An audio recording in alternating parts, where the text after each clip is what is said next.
Welcome back to Stooge Dream. I'm your host, the Stooge. This is Wife versus Cartoon, where I'm joined by the knockout Fiona, and we look at some classic cartoons. Before I go on, allow me to introduce my co-host, as I said, the knockout Fiona. Hey guys, here for Cartoon Sundays. So it's been a little while because I've had 2 knee surgeries and I've just been busy doing other things and rehabbing, but we are back and we should be back on schedule now. The first episode of this series is going to be Top Cat. Top Cat. Top Cat. Do do do. It's a very catchy theme song, Top Cat. It was a Hanna Barbera cartoon from the 60s. It ran from 1961 to 1962. So that's a long time ago. It was actually produced by the legends themselves, which is William Hanna and Joseph Barbera. The shows ran for your usual half an hour syndicated time slots. And it is a lot of fun. It's an interesting take on sort of New York City, and it feels very Guys and Dolls and that type of thing. It does have that sense of like the dirty Jersey gangsters almost, but it's lively and fun and child friendly at the same time. The cast is Top Cat himself, of course, which is the leader of the gang, as they tell you in the actual breakdown in the beginning, in the introduction, I should say. He's the leader of the gang. Yeah, the gang's consistent of Benny, Choo Choo, Brain, Fancy, and Officer Dibble, I guess, is kind of part of the gang because they rope him into everything constantly. Although they call him Dribble. Yeah, because, they have to. He's the police. All right, so we're looking at the first episode of the series. So this is the one that aired on the 27th of September, 1961. Hawaii, Here We Come. So I'm going to hand it over to you to break down the episode. 1961. This shit is so old. Oh my goodness. Which does explain some of the references they use. Yeah. Such as later on they get involved in some shenanigans with a bad guy, a criminal, involving counterfeit money, which they constantly refer to as queer money. Like, oh, queer money. So that just means the actual definition of the word queer, meaning strange and different. Yeah. Yeah, it's just funny. Just how things have changed in only a few decades. And they use the term wise guys, you wise guys. Yeah. It's just so 60s and innocent. And the cop even threatens to beat him. He's like, this is a crime, this is a crime, this is a crime. And being a wise guy and puts his baton on his head, this is what happens. Yeah, these guys are, like, the kiddies are a street gang living in New York City. Yeah, it's very reminiscent of like the gang in like cheesy musical like Guys and Dolls or like West Side Story. Yeah, I was thinking There is even a song in West Side Story where the gang of youths, the disaffected youth, actually like have like a banter back and forth with the police officer.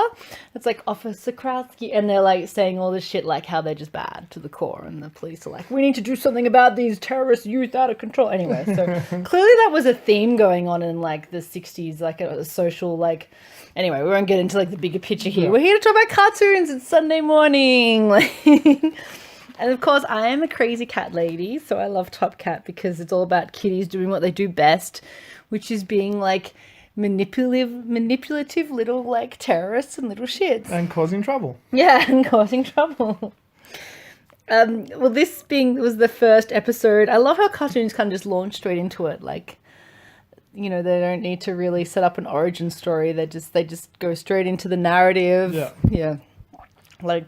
Yeah, cartoons are actually very clever and quite, like, thinking about them now as an adult, they have been really, like, quite tricky to write a short episode. You have to tell a whole story and a whole, like, little adventure, with all these, like, distinct characters. They must have had so much fun creating these type of shows. Oh, yeah. Yeah, the animation style is so quintessential Hanna-Barbera. It is. All of the Hanna Barbera stuff has a very distinct look. Just like all the early Warner Brothers stuff has a very, very distinct look. Yeah. Just like the 90s Disney stuff has a very distinct look. Yeah, it does. You could just interchange any of the characters there. Later on, you see a woman that could just be Betty from the Flintstones. Yeah, like things are very, very They had a simple style, but it was actually, there was a reason. Hanna-Barbera style was cheap. Okay. That was why they survived as long as they did in making cartoons in that era. They made cheap cartoons that were actually well written. So the actual process of making the stuff was quite cheap compared to Warner Brothers and Disney and all the rest of it. Well, early Warner Brothers stuff was cheap because they did it in Termite Terrace, but the rest of it was, actually mass produced and massively produced and so on and so on. Most of these Hanna-Barbera cartoons were actually produced by a couple of people. So, right. like the series was written by one person, Kin Platt. Oh. Yeah. It was directed by William Hanna and Joseph Barbera. So wow. they kept it really small. Like, they didn't have a million people actually making the shows. Yeah. Outsourcing to Korean animators. Yeah. Oh, how cute. So it really was their baby. Well, this pilot episode, I guess, or just first episode, is all about the gang going to Hawaii on a cruise. Benny, one of the gang members, comes up to TC and asks for some advice about Hawaii, and then it dawns on TC, or Top Cat. TC, his friends call him TC. Yeah. We're all friends here. Realizes, hang on, Benny's serious. He's going to Hawaii. What's all this about?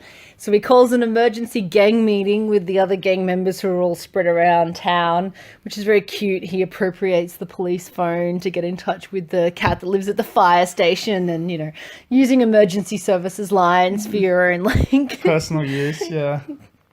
Dodgy underworld doings. Gets the gang together in the basement of the delicatessen.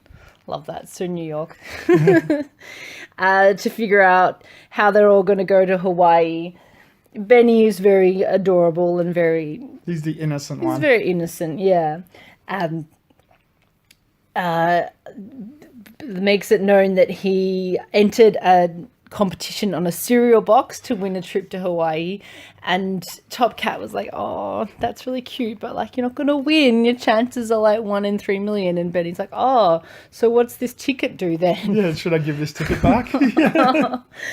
So it turns out Benny did actually legitimately win a ticket, which was actually quite funny. I was expecting as they all try and figure out how they can sneak on with one ticket, I thought they might do the quintessential on each other's shoulders in a giant trench coat and walk up, but it was actually a bit more sophisticated than that. Yeah, I'm sure that'll happen at some point. Yeah, you gotta love that. So they head down to the docks to figure out how they're all going to sneak aboard. Top Cat sends Benny on his way, saying you're legitimate with the ticket, so you check in. Doesn't want to get Benny in trouble. Yeah, it's kind of cute. So Benny goes up and checks into his lovely stateroom, and the guys on the docks have to figure out how they're going to get on. Top Cat shows us his silver tongue ways, trying to trick the captain who's trying to shoo them off to falling overboard before one of the crew members. That was the captain. Yeah. And that's what they used to sneak into the luggage, so they get taken onto the ship without anyone knowing. Yeah. So they all sneak into Benny's trunk. I love that. A cat has a massive trunk. All the references are just so 60s. It's just adorable. Meanwhile, their nemesis / frenemy officer Dibble / Dribble has assisted a little old lady getting onto the ship or getting down to the docks, and she proceeds to give him a $5 bill as a tip, but that's illegal. Yeah. Officer Dribble has to chase this little old lady onto the boat to insist that she take back the money because he cannot take it being a public servant. Yeah. And she's disappeared and the boat starts pulling out before he has a chance to get off, and he starts freaking out because what's my sergeant going to say? Yes, I think Dribble is very appropriate. So yeah, he's the kind of dumb cop straight guy to their wise guyness. Yeah. And they clearly always run rings around him and take advantage of him. However, that it came back to bite the gang on this occasion. The gang stow away in a lifeboat on board, but the little old lady who Dribble's chased on board is actually a counterfeit money... Crossdresser. Yeah. What's the word? Criminal? What are we looking for? Crossdresser. Yeah. Well, it was the 60s. And so he's actually like, a criminal in a racket of counterfeit money. So the sergeant gets a tip off, is happy that Dribble's on board after all, charges them with the job of trying to hunt down the counterfeit criminal. So of course, Dribble goes about just like walking around the boat as a police officer, like, will the counterfeit person please make it known to me? Like, it's so dumb. Kind of ridiculous. It's just so ridiculous. So in the meantime, Top Cat and the gang have discovered the case full of money sitting in the lifeboat, and Top Cat, being the quintessential wise guy, the head of the gang, decides, I know what a really good idea is. How about we take all this money and like go buy ourselves the best room in the place and start splashing some money around. The royal suite. Well, unbeknownst to Top Cat, they didn't know the money was counted. They're cats. What do they know? They're like, it's money. Yeah. So they get settled in a royal suite. Dribble goes into the ship's bursar, which is where they've handed over the money, to investigate if the fake money has turned up there. The ship's bursar sends him away, saying nothing to see here. Only a $5 bill with Davy Crockett's face on it. Davy Crockett. Who is Davy Crockett? American folk hero / possibly fictional character. Oh, right. Yeah. So Dribble realizes the money is actually counterfeit, puts two and two together that Top Cat has used the money to obtain this suite, thinking that they're the criminals because they are like those dastardly street cats causing trouble all the time. So so Top Cat and the gang get locked up in the brig. In the brig, of course. I was trying to think, what's the name for that? Yeah, thank you, Star Trek. And they protest their innocence. Top Cat, again, being the silver-tongued smooth talker that he is. This is just the greatest. Like, he talks Dibble into, one, thinking that he's an idiot for having captured them in the first place. Yeah. And then two, he's like, look, I've got a plan. Here's what we're going to do. And lays out a plan of how they're going to catch his counterfeiter out. Yes, which does actually work a treat. Being the 60s and everything so innocent. Dribble just comes across the dodgy criminal who looks like a dodgy criminal, even did this dodgy snigger. The setup is great. So Yeah. they get the captain of the ship to call out that there's a case full of money in his... Like, they've just found this case full of money. If whoever's it is, come and claim it. So every person on the ship goes to claim the money, because basically what they're saying is deep down society's dodgy and everyone will take a free handout if they can find it. So the one person that doesn't is the person that has the counterfeit money, because why would he be going to claim the counterfeit money that he already has? And that's how they catch him out. He's just strolling along with an empty ship. Strolling along with it, yeah. So they catch him out. So the gang, in the fray of this, do fall overboard, but they make it safely to shore in the end on the island, one of the islands in Hawaii. Dribble at one point thinks that they've fallen overboard and have perished in the Pacific Ocean. And he's upset because his little street beat won't be the same without them. Yeah, causing trouble and shenanigans. Yeah. Obviously, he's very codependent on the guys. It's one of those relationships. I think it's like in his beat, like that's the worst that happens. Yeah. So he's happy, like, if I can keep it at that, that's pretty good. And I love the whole, the relationship they have with him, the relationship they have with each other as well. Like, each of the cats is very different. Brain is obviously mentally handicapped, but they're like, he's part of the group anyway. They don't care. It's very stereotypical, like, gangster gang, like all the various players and, Choo Choo's obviously the smart one. But Top Cat's got the personality, so he just talks over him constantly. Yeah, Top Cat references that they run a democratic secret society, yet it's not at all. He's completely autocratic. Yeah. Top Cat's in charge, and that's the way it is. Yeah. It's a very innocent take on gangster relations. Yeah, which was a big theme in the 50s. There was a lot of gangster movies and so forth, and this is Hanna Barbera's take on that. Yeah. I doubt any of the cats are ending up in the East River with concrete shoes if they talk back to Top Cat, but, Yeah, probably not. No, but... So this is a very cute, fun take, and what I'm most impressed with is the fact that this was 1961, but yet being 2017, it still holds up very well. Yeah. It's still very watchable. The writing is still really good. The animation is fantastic. The actual style that they use, though simplistic, being the fact that it is simplistic, Hanna it Barbera, translates so well because there's no. I mean, if you go look at some of the 90s cartoons where they were playing with CGI, like Reboot and Donkey Kong and that type of thing, they look terrible these days. Yeah. They just don't hold up. Some of the 80s cartoons, the ones drawn by comic book artists and done by Marvel Productions and stuff, they kind of hold up, like Transformers and that type of thing. But some of them just look atrocious now.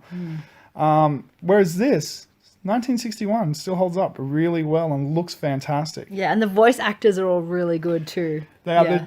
You can hear them doing takes on 50 gangster movies and stuff. And yeah. So overall, I actually kind of really enjoyed coming back to Top Cat and having a rewatch. And I think I'm going to go back and watch more episodes in the future because it's just a fun, light-hearted, easy thing to palate on a Sunday morning. Yeah, and it's kiddies. And they're cute. Yeah, it's adorable. Well, thanks for that, Stooge. So that's the end of another episode of Wife versus Cartoon. We'll be back with you hopefully next week with another episode looking at another cartoon. When's it going to be from? The 60s, 70s, 80s, 90s, 2000s? Who knows? We'll find something random. Awesome. So until next time, I've been your co-host, the Stooge. I'm the Knockout Fiona. And don't forget, adventure, excitement, Stooge craves not these things. Welcome to the Stooge Revolution.